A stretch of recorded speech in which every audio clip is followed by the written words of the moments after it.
It's a beautiful day. Sawadee Capricorn. Today I'm going to buy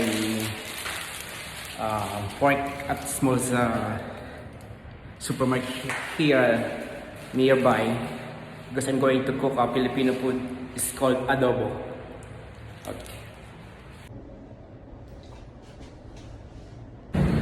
Yeah, I'm already here outside. It's too hot. Now it's a good day because not raining. I hope today no rain because it's almost a week non-stop rain. So I have to walk only I think 2 to 3 minutes from my condo. Then there is a supermarket. After it's a small supermarket only, but I can buy pork and chicken there. I'm already here at the supermarket.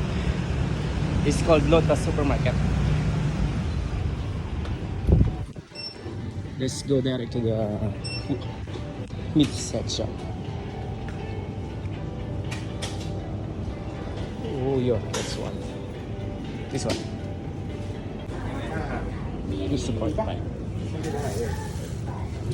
At Filipino food adobo and easy way and fast. Okay. I already washed the meat, the pork. Then I put a little bit of water. Maglagay tayo ng bay leaves. Yan. Tatlong piraso lang. 3 pieces. Napakadali lang. Very easy to cook. Adobo. Lagyan natin ng soy sauce.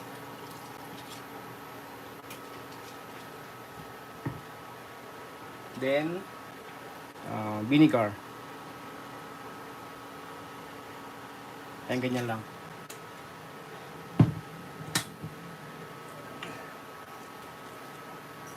And lagyan natin ng paminta.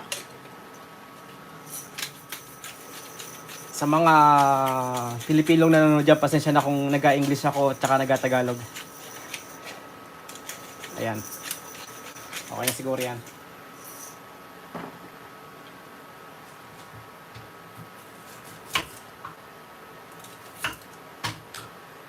Ganyan lang ako magluto ng adobo. Napakadali lang. Hindi ko na siya ginigisa o binababad pa kasi pangmadali yan siya.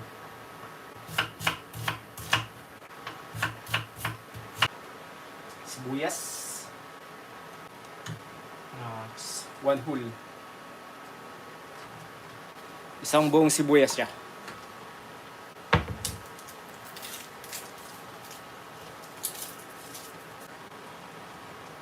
Bawang.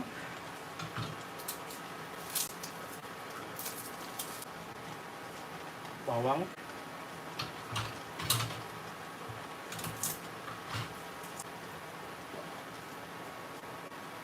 Ayan, okay na siya. Tapos, haluin lang din natin siya.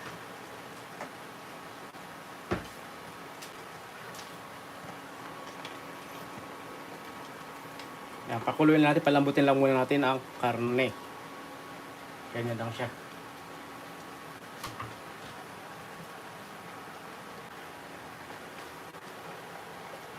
Try natin siya ng pork cube.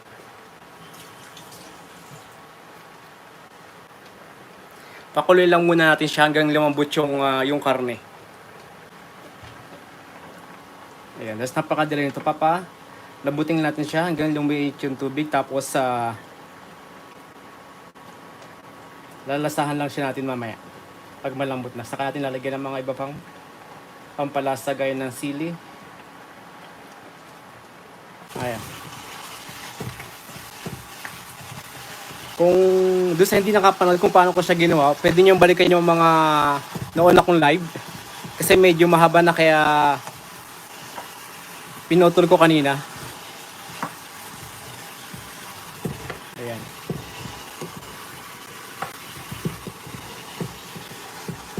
Talagyan ko na rin siya ng sili. At nagkakaramelize na rin siya. Ayan. Saglit na lang to. Just a little time only.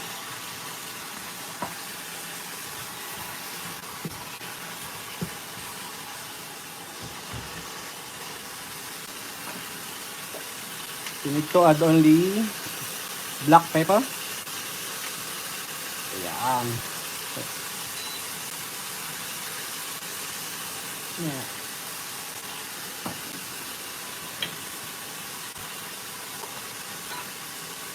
And yum yum.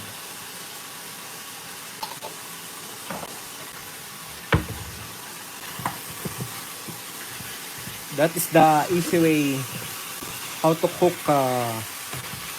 Filipino dish or adobo. Ayan.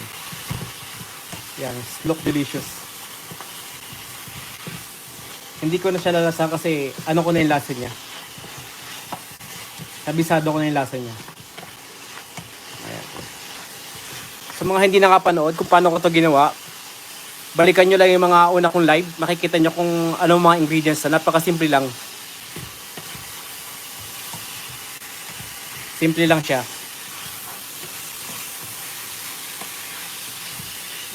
Ito nga palang part ng baboy na to na ginawa kong adobo. Ano to? Pork ribs. Kasi mas maganda siya. Hindi siya masyadong mataba. Tapos may buto siya. Ayun na. Okay na to.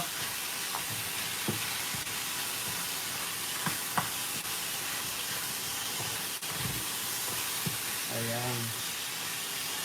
Adobo is perfect for rice. Plain rice only. Especially if we serve hot. Okay.